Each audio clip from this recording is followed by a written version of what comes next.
Hello That again, was everybody. okay.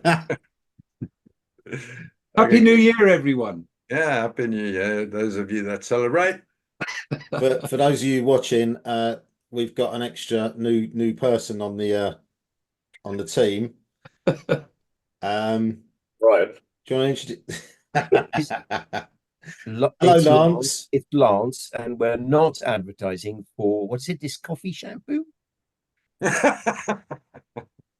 you know what? My son, Christmas Day, and I appreciate that there are other festivities and days available. I'm a great believer in gift giving every day. My wife wakes up most mornings, and it's a gift to be laying beside me, I believe. Um, so hair or otherwise. So anyway, my son for Christmas Day bought me a pack of sweets, which basically are for hair regrowth, and I took the whole pack. It worked well. Uh, and then but I've found that my since then my eyesight has suffered. So what we receive in the one hand, we give in the other. So anyway, You'll be playing lead guitar before you know it. I can push on a banjo string. Let's just leave it at that. Right, what we're going to have a chat about then, lads, about what's happened this year, yeah? Yeah. What has Yes. Now, happened this is year? this going to be about personal achievement, or are we going to, like, for example, talk about the latent judgment? I think just a summary of what we and peacekeepers, and it's not just us, it's other people as well, have actually achieved, because it's been a really hard year, where in the middle of the year you could see the frustration of people in the groups, both the knock knock and on the peacekeeper groups. People were getting frustrated, and which is understandable because we all have ups and downs. But ending with the latent judgment, that's a real high. So just in general, what's happened? Do you know what I liked? At the beginning of the year, I liked Dijon's idea about the win the prize, win the money. Oh, what an achievement that was. Right, that we kicked off on April the So 1st. Brian, do you want to share the screen and let people know what you're up to now? Funny you should say that. I've got it on the screen right now. The last time I looked, it was around about 20 grand. So Dijon's idea, obviously we kicked that off on I think it was the 1st of April. We started that as well. I haven't updated it, but we're over 20 grand. Fantastic. In what do we call it? Edges. That's it. That's the one. And there's no reason why it shouldn't be continuously promoted, because it's a visual reminder to the powers that ought not be, that, okay, if their position is so strong, take the money. Yeah. Well, we didn't get any evidence submitted, did we? Yeah. From anyone, funny enough. And Brian, do you want to just highlight the what we're looking for? What is the challenge? What's to win the prize? What do people need to do? What are we looking for? We are looking for challenge criteria. We're looking for this. Show the obligation. Basically, that was what it was all about.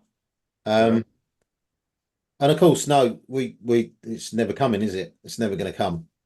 But no, we've had plenty of people pledge, and no evidence put forward, which is no big surprise.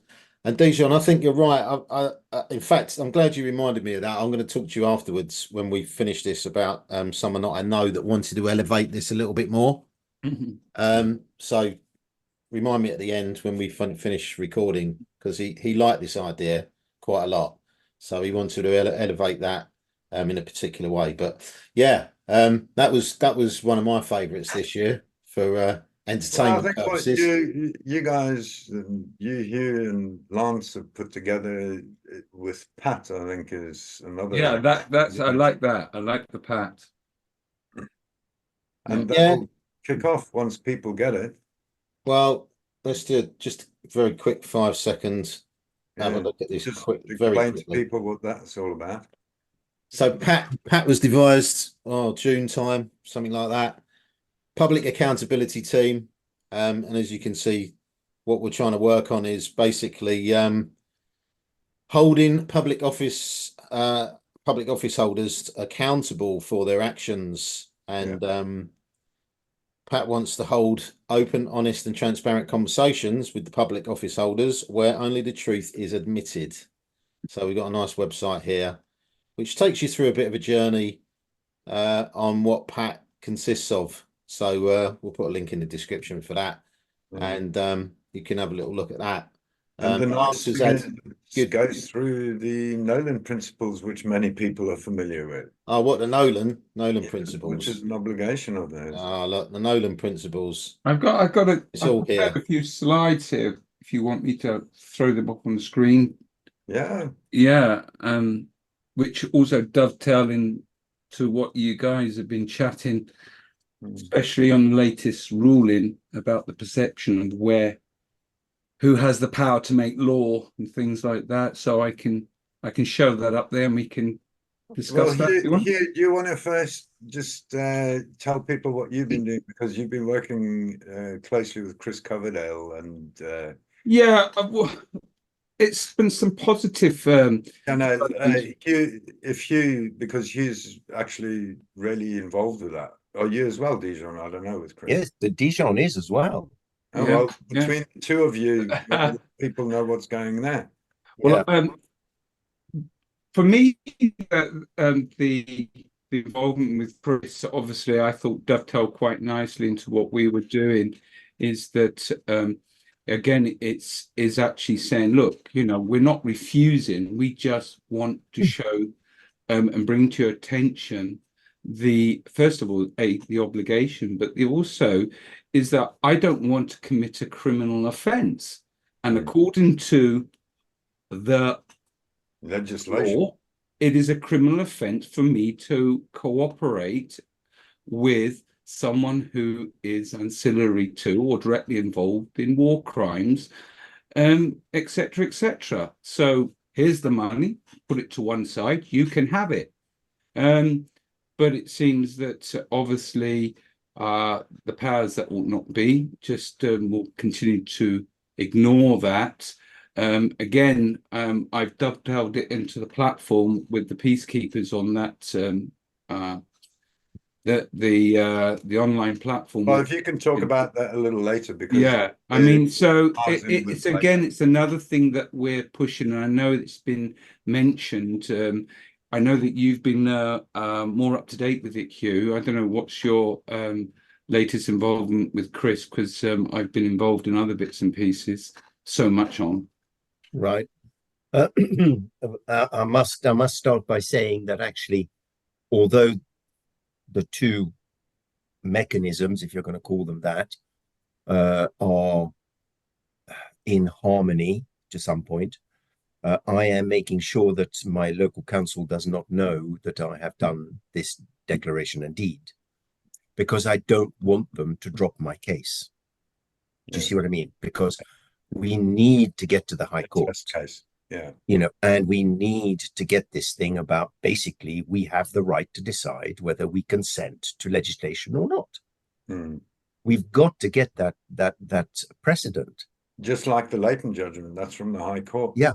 Absolutely. Right. And going back to the Leighton judgment, as far as I am concerned, that judge went into that trial. He already knew what he wanted to do. As far as when I read it, say that with judges, yeah. As far as reading it, he found one little thing that he could grab on, to cause this to happen. And this is what I keep saying: if we ask the wrong questions, i.e., if we provide the wrong evidence, we're not going to get anywhere. So do you want to explain to people what you're doing with the Yes. So with what has happened recently, very recently, is that 4 of us locally are going to now send a pre-action protocol to our CEO, the Tunbridge Wells Borough Council CEO, the Section 151 officer, the lawyer who was at court with us on the 8th of September, and the representative who spoke. And we are going to charge them with the duty, well, with the evidence, with the law, and the duty to, by 31st of January, to have put in place a trust account into which all of the receipts from that's a brilliant idea, putting the onus on. I like that. Go into the trust account and withheld from distribution to all the other, the precepts. And if they don't do that by 31st of January, then we will start prosecuting them. Right. That's the idea behind it. Fantastic. And that I can take part in. Excellent. Lovely to hear the more details on that. That's great. And Lance, you're the one that can make magic words. Yes. In many ways, it was a very strange year, and I'm hoping that they get ever stranger if I'm anything to go by. But the thing, if there was something that really changed my year, it was a consequence of what was going on up in Colchester, which came to us obliquely, like everything seems to. Yeah. In fairness, it's more a case of allowing things to happen, which seems to be more the way. The universe, I think, intervening. Agreed. And so Colchester kind of came along, and I think that's been valuable in so many ways, because I think it's been instructive for Pat. I think without one, there probably wouldn't be the other. Yeah. It's been super helpful to work with, or at least have an opportunity to speak to people who, councillors who I think that they, and again, with the judge and Hugh's comment about the judge just looking for that opportunity to do the right thing. And this reinforces that, if you give them the right stuff, yes, we will be breaking through, because there must be good judges if they're bad judges. It's simple.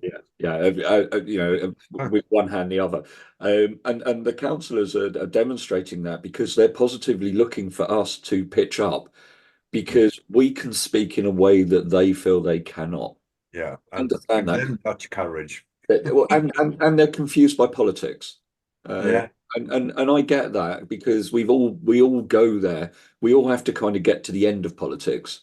And I think we're beyond it. I think it's so rear view mirror once you really understand it. You just know it. I've got no interest in it, and it's got no value for us either, because it's a perversion of truth. Yeah, it's a conceited opinion. So let's throw all that shit away. Thank you. Sorry about the bad language, and be done with that. And I think that there are councillors now that are increasingly looking to see that as well, because we heard it when we were there last month, or not even a month ago, and the guy thanking us for turning up. Yeah, that was amazing. Yeah, I love it when you guys come. I mean, thank you very much, because that makes it's a genuine feeling of like, thank you, because without you, we can't move forward. So 2025 I think is going to be superb, because I think that the work that 2024 even, sorry. You're ahead. I was just going to say, okay, you're looking a few years ahead here, whereas it's well, look, I'm 2030. I'm through the Great Reset. I've had a couple, but so I'm on the super reset now, and but actually, what was for all of that, what was really important, was actually something that came as that, which came from the past, which was Lord Somers, his pamphlet. For that was, to me, that was a lane changing maneuver.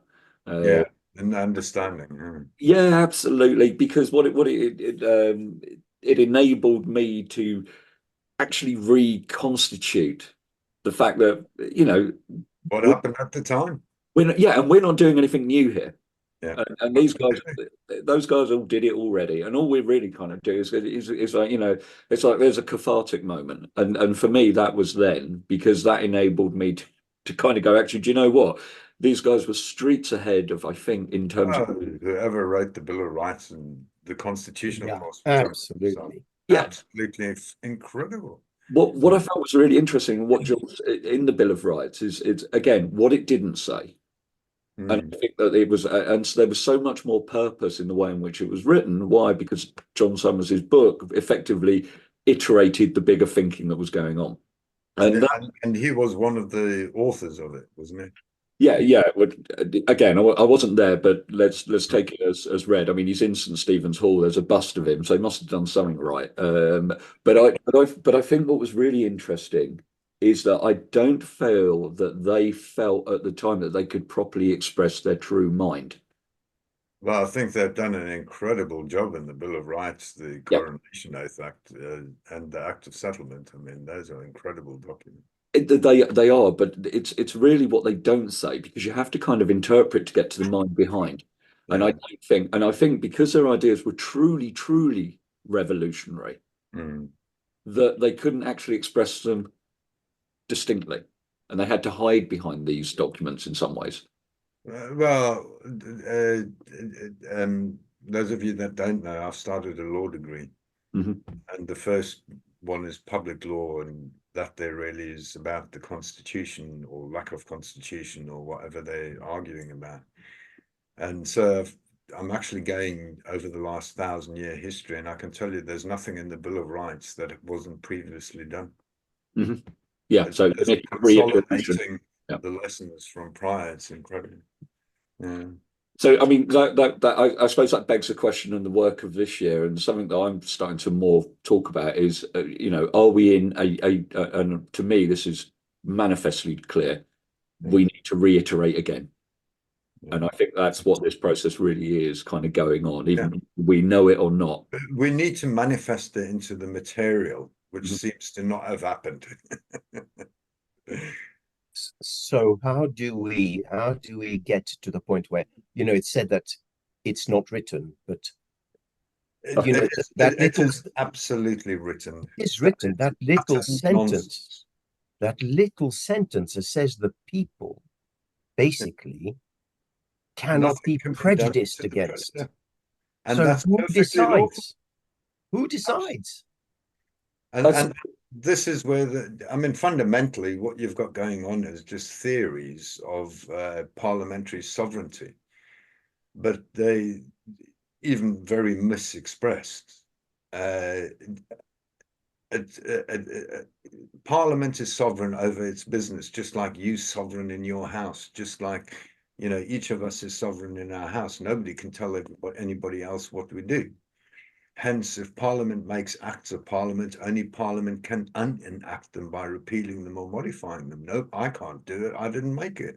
I've got no authority to do it. But equally, the law is made in the courts, and therefore Parliament cannot change anything in the courts. Otherwise, it's transgressing the separation of powers. However, the fundamental problem is this concept or this belief that Parliament is supreme lawmaker. Now, that's very different from Parliament is sovereign, which is a constitutional principle. And the only way that it can work is that all three are subject to the rule of law, i.e., the rule of law is sovereign, but the sovereign is not Parliament, it's the monarch. But that is what the constitutional course, which I'm starting to put together, will address all of this stuff. But it's really fascinating. Did you get a response from your first submission, Mark? From my what? Your submission. You had to your paper. You had to when we. Yeah. No, I've actually got a better response, which I read to Brian earlier on my second submission. Basically, my tutor is a barrister for the government. He works in the legal team. And so you and him are going to get on like a bloody house on fire. Well, the very first time we met, I just asked him a simple question, and I said, what is the principle of law behind one parliament can't bind another? And he said he'll get back to me, but still hasn't yet. However, this one tickles me, is if this thing's going to move, yeah, is the response to it.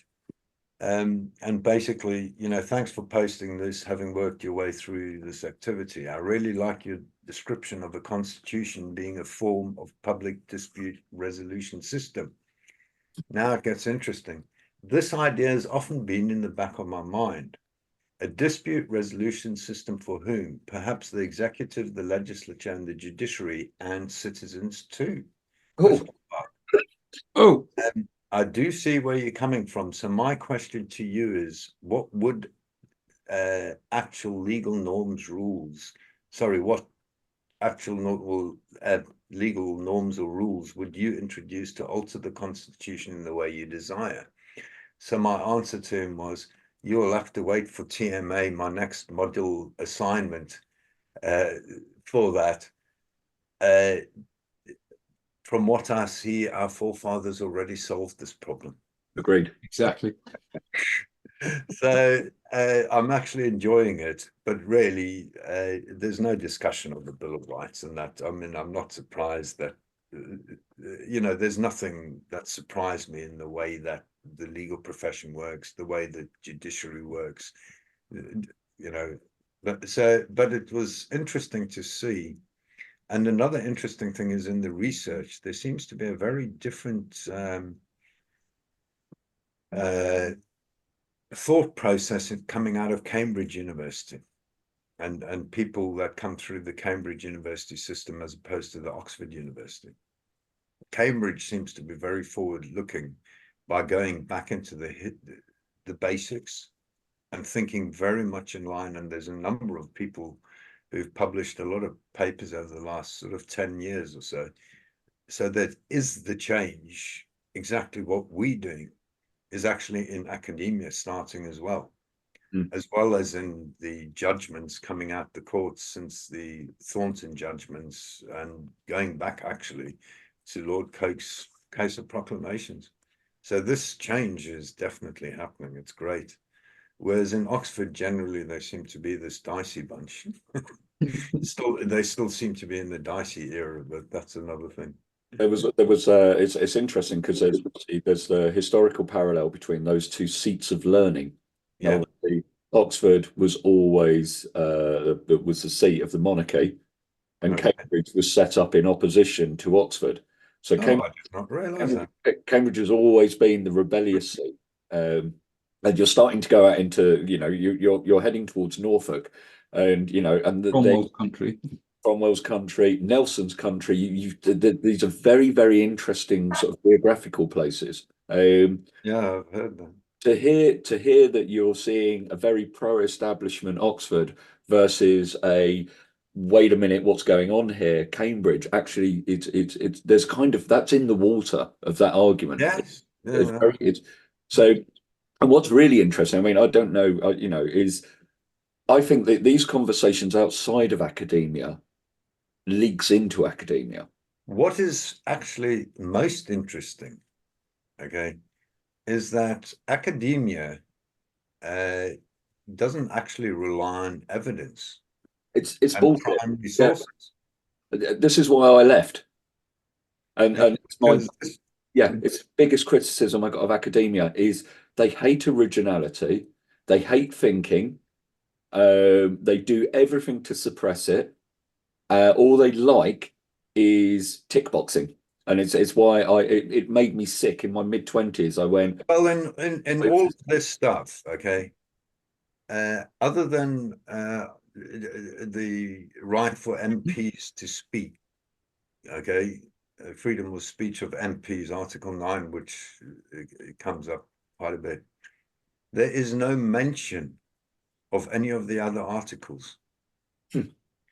and I've read loads of articles. Now, to me, this is evidence. I'm not interested in academia's opinions. Yeah. What have you got? I'm not interested in Dice's theory. I'm looking. What evidence have we actually got? Yeah. Well, this is this. I think I can't remember whether it was a conversation that you had sometime reasonably recently, but you were talking, or somebody was talking about the idea of you've got the current batch of professors with their current when they've got to all die out first before the orthodoxy to switch into a new orthodoxy. I mean, it's painful and arduous and historically it's bloody laborious. It's like, can't you just get pregnant and be done with it? But so you've got these birth of ideas kind of process. Yeah. Academia is very, very stifling for that. Yeah. Why? Because you cannot. It literally is like an intellectual kicker. You can't question your professor. Agreed. And those guys, I've had a number of them. Some, ironically, the ones that I least appreciated at the time, I more appreciate now because they were actually more grounded. And they actually called out a lot more of the bullshit than I probably appreciated at the time. And I think that's an important point there, Lance. We're not going to get the support from the legal professionals. Zero. And it's only through the growth of numbers of people like ourselves that this change is going to come. Yeah, well, the profession is a facade. It's a fraud. So absolutely. I mean, the interesting point, like you kind of mentioned, is, I mean, the one thing that where does this go? Ultimately, it goes to a society that relies upon law, and so it has to be. There's nowhere else. Yeah, it's all got to go back to that access to law, and it's got to go back to a society of adults who understand what it is that they actually are, which is the thing that we're lacking. We need society to grow up. Yeah. So shouldn't we be making the students at Cambridge specifically, rather than Oxford, aware of the £21,000 carrot? Yeah, I think that might be. It's an excellent idea. That here, put the challenge out to all the universities. Yeah, I mean, they're easy enough to reach. The Russell Group universities, the law department. Dear sir, are you aware of £20,000? Yeah, I mean, maybe if Dijon just explains a bit about what he's doing in regards to the basically streamlining of the record keeping, which is the biggest problem on making claims and defending claims. Oh God. Because that, maybe we should use that system to send off these emails to academia and see what they say. A good point here. Yeah. Yeah, but is that not the issue that we're faced with? It's not lack of knowledge. It's the will of the people to express what they want out there. There's us who are banging on the drums, but when we actually look at the populace as a whole, they're still very compliant. And until they actually say enough is enough, the evidence is there. We've done the groundwork for them. And for me, is how do we get that message over to the masses? Because if you talk to anyone who's not in this arena, the first thing they will say, well, I'm going to go to prison, or I'm going to have XYZ done to me, and the fear factor comes in. Yeah. And as you've said so many times, they're a bunch of bullies doing what they want, whenever they want, and the people are sitting back, just allowing it to happen. Do you know what I mean? I've listened to Mark. I do genuinely think that the battle's already won. It is won. It's already and intellectually it's one. It's just the manifestation into the material which takes time. And agreed, but to look at the 80% of people as opposed to the fringes, don't bother with them. Because they will have no conception, no clue of what's happening. It will just happen around them as it already has. And so in the future, as it will be in the past, the world will be whatever it is manifested about them. They're currently bullied. It's because they're children. It's on the fringes where you have to look for change. And the BBC published, I think, their 2023 annual report. they're now talking about basically the naughty rate of the people that don't pay for the BBC now is now, So the 10% who don't pay their TV license is the naughty rate. Okay. the naughty rate is just over 10% now. Yeah. Well, that shows you it's game over. It's done. It's finished. They know they've lost. Agreed. So, but what the important thing is, and I think where, you know, and Mark's work and Brian and all you guys, where it's really fundamental is you've got to then speak to the 10%. Don't worry about the rest, because it's that 10% that are going to define where we go from here. So it'll be 10% here and it will be 10% here. Right. It's these 10% that you want to talk to.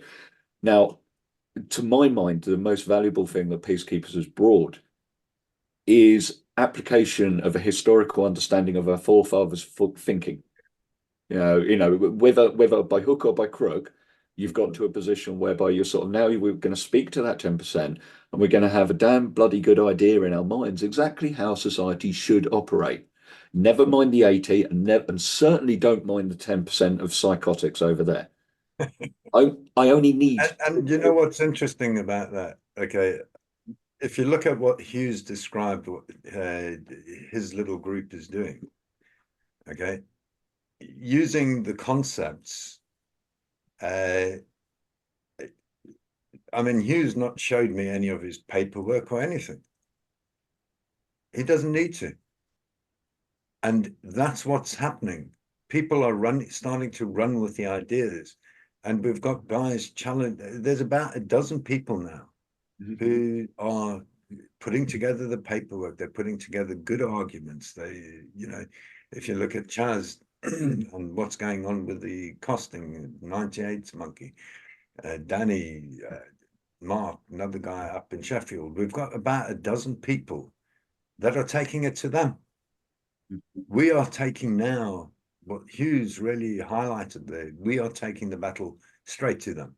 Leighton did the same. We are really, you know, I would say there's a dozen or so people so far who are taking the initiative now because they have got a deep enough understanding.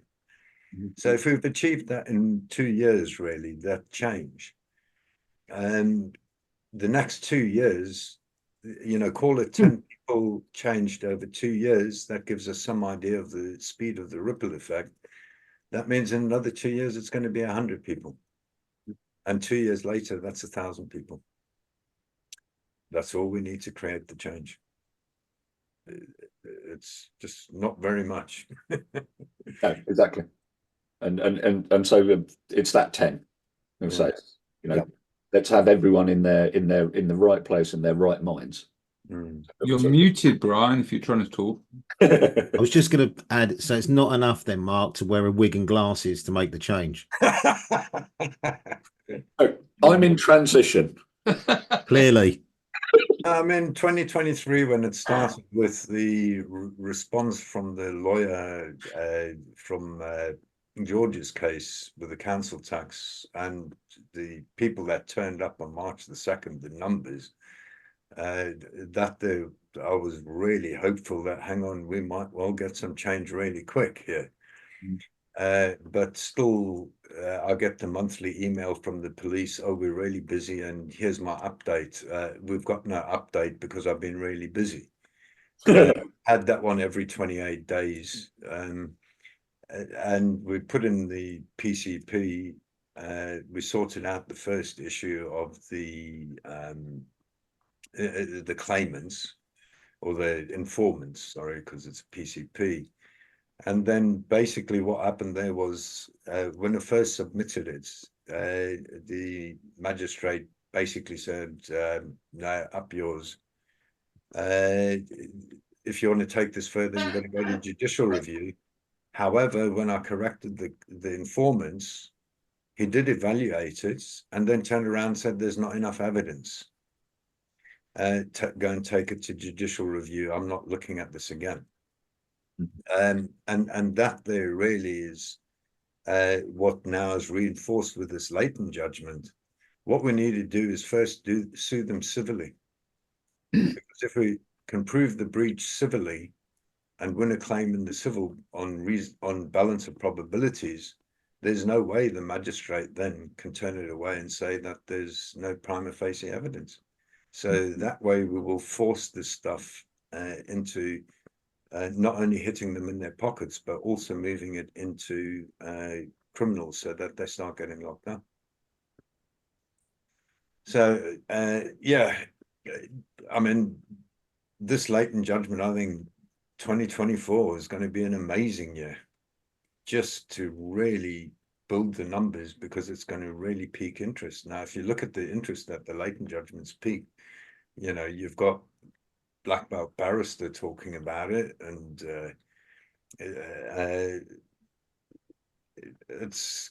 things are hotting up. But can somebody tell me? Apparently, this is going under appeal to a higher court now, the Supreme Court, isn't it? Later, I doubt it, because they're out of time. So unless they've got a damn good reason. Oh, sorry. Yeah, no, yeah. Leighton himself is appealing certain points. He's trying to leapfrog it into the Supreme Court. Yeah. Under what It's not ground? being challenged by the defendants.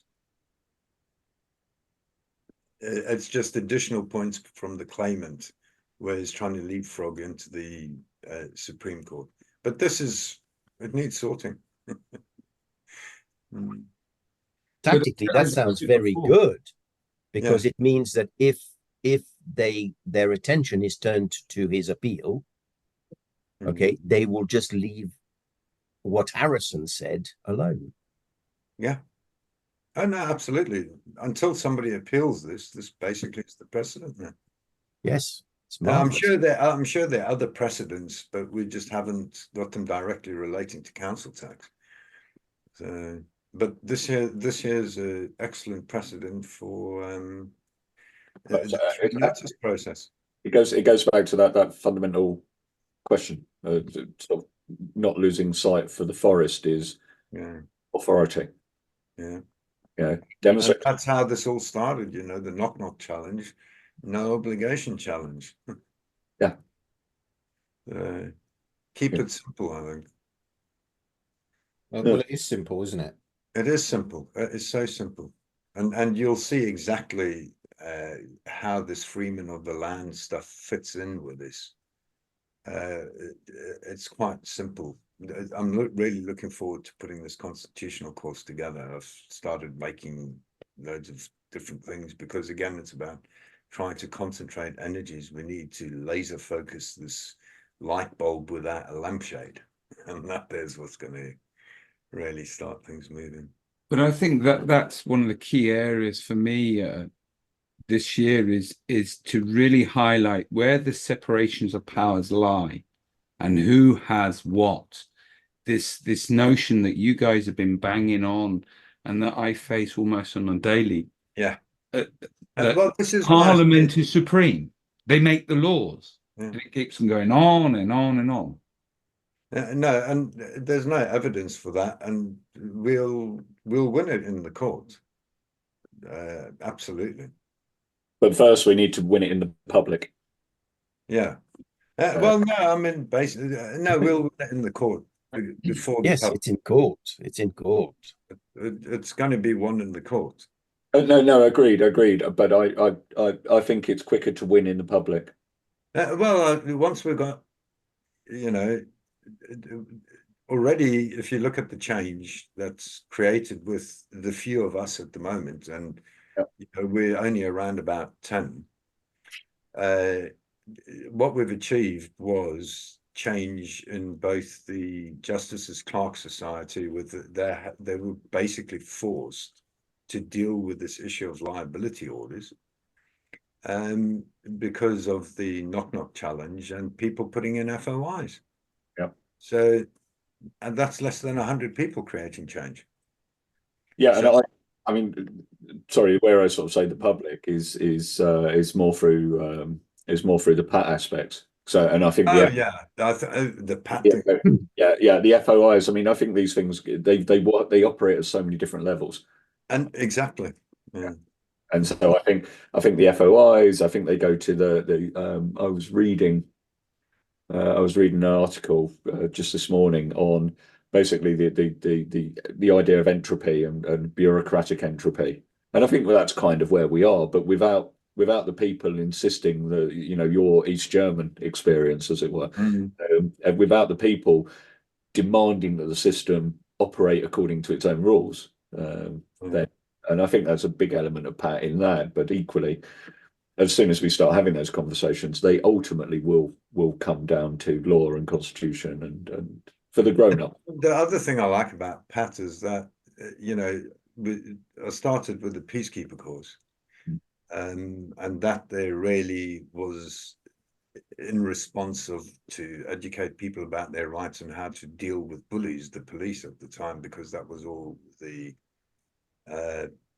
what was relevant at the time. The most critical thing was with the protesters and the way they were being dealt with. And then the move on from that was the court auditors, because the problem we face is the judiciary. We do not have an independent judiciary. We do not have a judiciary that understands their jobs. And that includes the judges as well as the legal professionals. They do not understand their obligations for the privilege that society grants them. And that was the idea then of the court auditor course. And you can see as soon as people go into the courts, they don't like it at all. Even if it's one person just sitting in a court, you don't need to bring many people in. So that created a massive change. And with the PAT is another step, because it's addressing people's comfort zones. You know, an old granny or something like that, you know, shouldn't be on the front line between police and protesters. It's more suitable, like Joan Biden is, to sit in the courts. There's no threat of physical violence or limited threat of physical violence. And Pat is something else as well, because not everybody is interested in law, but is not happy with local councils. And Pat is addressing that. So you're opening the whole thing to more and more people in different aspects. I think it's fantastic. I mean, there's an interesting. I know this is probably going to sound a bit flippant, but most of what I say generally tends to come across. It's the hairdo that does it. Yeah. So if I'm not mistaken, so addressing the judiciary, and I thought it was a beautiful thing that you said, because they don't respect the privilege that they're granted. Absolutely, they don't understand. And then ironically, you then you switched into Pat, which is basically the fact that our public servants no longer appreciate the privilege that they're granted. And then there's the third part, which is the monarch. Public. No, There's the monarch, because I mean, arguably the biggest mistake is that job description is no longer held to account. Again, the constitutional course, because people need to understand that the source of power is royal prerogative. Or today it's called royal prerogative, you know, divine rights of kings, law of conquest before that, but basically those that govern, that is the source of power. And to call Parliament supreme is utter stupidity. It's absolute ignorance. The supreme lawmaker, okay? And you just need to look. Parliament cannot sit and do business until the official state opening by the monarch. That's called royal prerogative. And no bill can become an act without royal prerogative. The monarch needs to be held to account for failing to uphold his obligation to the people. You're absolutely right there. And I think that's because that's the third part. That's the spoke that nobody looks at, really. And it's kind of one that I'm increasingly kind of considering is a. Well, this is the way that I'm trying to rephrase my stuff, and this actually is what my next assignment's all about. Without royal prerogative, there's nothing. Nothing. And his job is, or currently, to deliver our birthright. Correct. So, which which is how I certainly resolve all of the conundrums on that simple fact. But and this is why I'm just looking forward to the constitutional course, because hopefully by then I've found better and simpler language to express myself. But it all stems from royal prerogative. The monarch is not doing his job.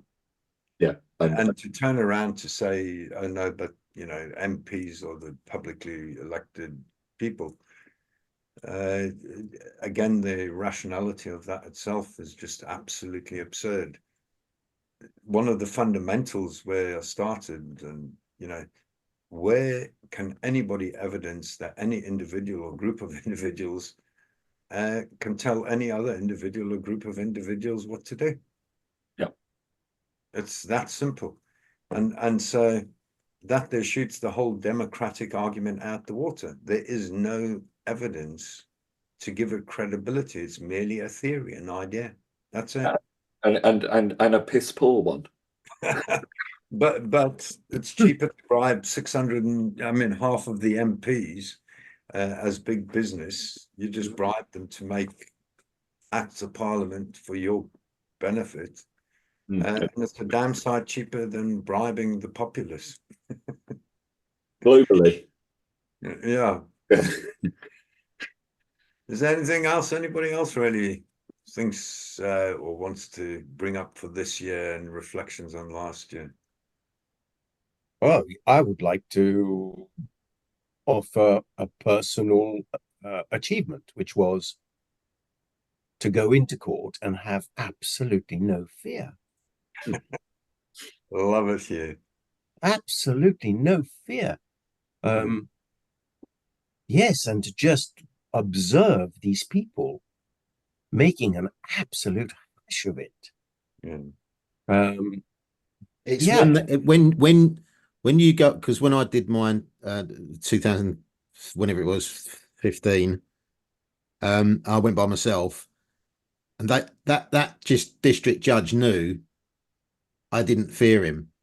And when they know that, you can tell, you can kind of tell, you know, and there's a different frequency in the room. There's a completely different frequency and energy in the room.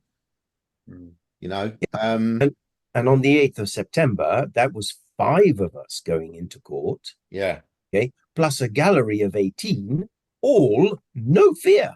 Yeah. I hate it. You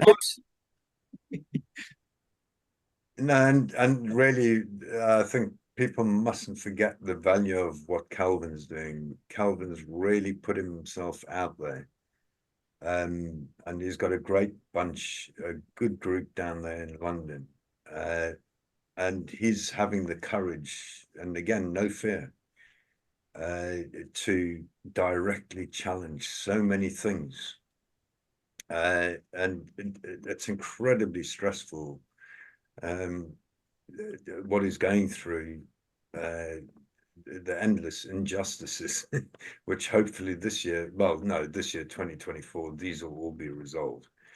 But just the courage of people, and really Calvin, I mean, like I say, he really has stuck his head out and is paying the price. If it wasn't for people having faith and belief in what we're doing, everything that we're doing would be worthless. It would just be another theory. So it's been interesting, an amazing year, and I think we really are ruffling a lot of feathers, even in the alternative thinking community, which is great. 2 years ago, until we started talking about constitutional things, never heard of it. Until we started talking about the Bill of Rights, people weren't discussing it. All the basics. So I think it's been tremendous what we've achieved. We really have, you know, achieved a hell of a lot. But this year is nothing compared to what's coming.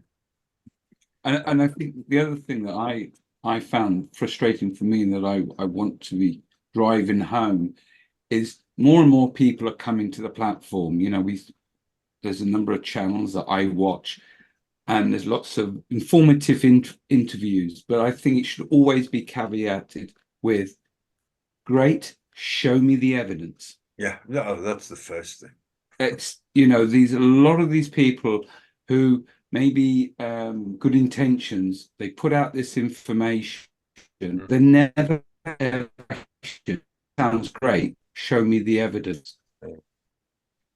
And with that, Dijon, I do think, you know, the alternative community is just as nasty and dirty and you know, corrupt, if you want to call it, whatever, playing on the emotions of people. Exactly. And taking their money where they've got zero evidence to, you know, they're just quite happy, just like the existing powers that be, to screw people over. Because the get out is basically this. Well, it's your responsibility to do your own due diligence. And research. Yeah, that's what they say.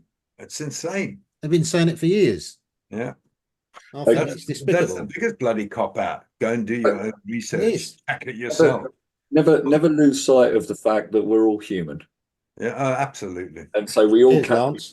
Yeah, except for me. Actually, some of us have hair. The more I was looking at this, the more I was kind of thinking that I looked like some sort of late sort of 1600s, 1700s. Actually, without the sunglasses, yeah. Exactly. I see it now here. I put these on to throw off the scent, but my name is actually Judge Judy. No, you're not giving yourself enough credit there. You could well be Summers reincarnated. I didn't want to go there. Interestingly, yeah. I mean, the alternative community, the nastiness is it's not even that. It's the same thing. It's sheer stupidity. Yeah. And nobody, this is very true of me. Nobody likes their faults pointed out, and we raise our defences. So the first thing we do, and that there actually is another really interesting one, because I mean, Pat has been very, very carefully designed, and you know, Brian, maybe if you want to explain a bit more about it and stuff like that, because this bringing the defences down. You know, I was saying always in the beginning, you know, in law, what happens, you know, if somebody's asking you to or telling you to wear a mask, you turn around and say, prove your claim. Why does it work? Why should I? That's the way we should react, as opposed to saying, oh, look, I've got all this research and all of this, and they don't work. And that there was so fundamental, that understanding in law, to me, prove your claim. And if I come in ego to show how clever I am, all the research that I've done, I now need to prove my innocence, so to speak. And this is why we feel we need to prove that we're innocent. And Brian, if you just explain this thing about pulling up the wall, because this is so important. If we're going to progress it forward, is that we change it. I was always just looking at it purely from a point of law. But Brian, if you explain to people, I think what we've got to first do is have a complete mindset change. And well, you know, I mean, especially when we're asking people questions, you know, we've got to ask them. First of all, what led you to this belief that you're trying to make me believe? You know, I'm very much cards on the table. Let's have everything out and let's sort it out, rather than dancing around the edges. But if we don't start having bloody sensible conversations, you know, and we don't necessarily have to be nasty. We don't have to be nasty about asking questions. We just ask the bloody question at the end of the day. Yeah. Can you point me to the evidence that led you to believe this, what you're trying to make me believe? And I think when we're talking to the councillors, when we're going into the councils, we don't want them on our side We want them to try and find the truth, you know, and meet in the middle. So it's not a case of going to tell them anything. It's a case of trying to help them and assist them to you know, identify what the true reality is. You was going to say something, Lance? Sorry. Yeah, it's very simple. Can you please explain yourself? Yeah, there you go. You see, simple. Yeah, and but that's dangerous territory, because for a lot of people, it's a house of cards. You know, it's sand, and so, you know, I kind of get it. So, you know, it is difficult because you start sort of saying, well, can you just explain yourself, please? No, I can't actually, and I'm going to have to go back into my bedroom and weep. Yeah, and the thing is, we've got to find ways of assisting them. Yeah. So that they don't go automatically into fight or flight mode and get the blinkers on, which draws up a brick wall between us. And there's no way then that we're going to be able to have a conversation. We need to bring it down. The trick is that if we and this is what we're testing out up at Colchester, what we've been testing out, how to communicate, go into the meetings and ask questions, write an FOIs, you know, the whole structure. And basically those that don't want to play the game will elevate themselves into the people that aren't players. They're not the players that we want to play with. Yeah. At the end of the day, you know, so very, very quickly, you know, they will bring themselves in a position and show themselves not to be of the people for the common good or the greater good or whatever you want to call it. And so far, we're not doing too bad at Colchester. I think we've done pretty damn well. I mean, there'll be more information coming out. Amazing what you guys have got them soon, especially with our proposed public meeting. But not going to mention too much more about that because it's still in progress. But yeah, I think mindset change, understand how to ask the right questions, never get annoyed, never get angry. Ask the questions, you know, and help them, assist them, because they don't know. They don't know what we know. They don't know their jobs. They don't know. You know. Well, some of them actually. In fact, no, that was a little bit harsh. But one thing you were sort of saying, and it was kind of occurring in my mind, was what you're really talking about doing is identifying those people who aren't serving the public.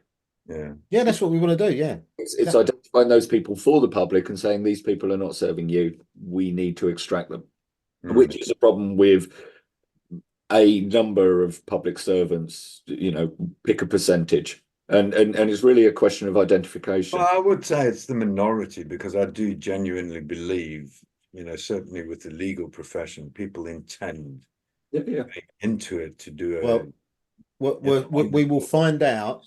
If we do this the right way, we will find this out relatively quickly. Yeah. You know, I know of one council, you know, West Thurrock, where the lads have gone in, nothing to do with us, but, you know, not going too in depth. They've gone in, they haven't gone in with the right attitudes. I'm sorry. Although they haven't done anything wrong, and the council has shut down on them and banned them.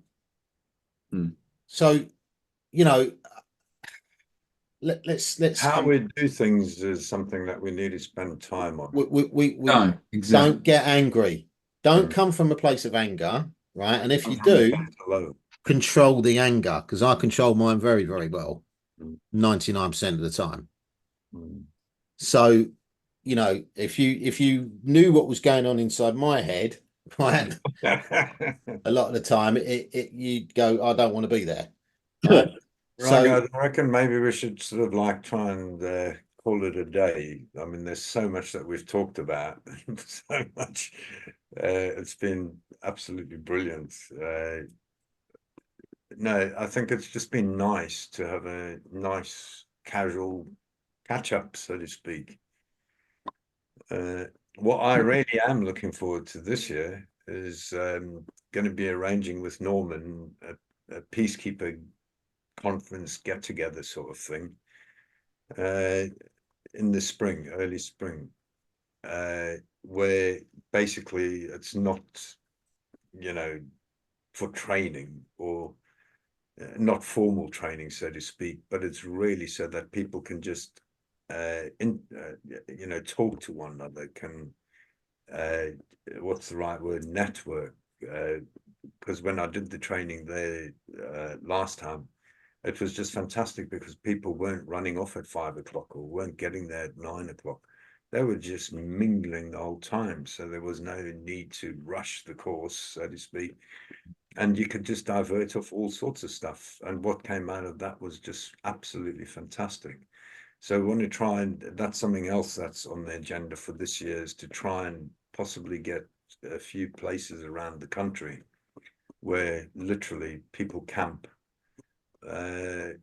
and we can really, more people can share their ideas, their experiences, things like that. Yeah, I think a broader kind of sort of, whether it's philosophical or whether it's the biggest thing for me was a couple of years ago when I first did the weekend that we did over in West London. Because then I started to understand more about your background thinking, and until then, because I went home after the first day, or went to the hotel the first day, and it wasn't until then that I started to slot, arrangements into bigger picture thinking, and that was, and that's important. I think people need to, they need to move past just the bits and pieces to, okay, where's your picture here, and that will never come out on a video or whatever. No, I agree with that. And for what it's worth, I also have access, so I can, like a 60-foot marquee. Fantastic. So if that's your thinking, I can, I have access to these things. And basically, I mean, the nice thing was that there were some people with camper vans, some people with tents and that. So if you've got like a 60-foot marquee, plus a field, where people can just park up and camp up, and then we just Norman arranged some portaloos. There was a river there, but basically you can, set up shower arrangements, stuff like that. But I think that's a much better way of going about it than in a hotel or in a conference center or stuff like that. Yeah.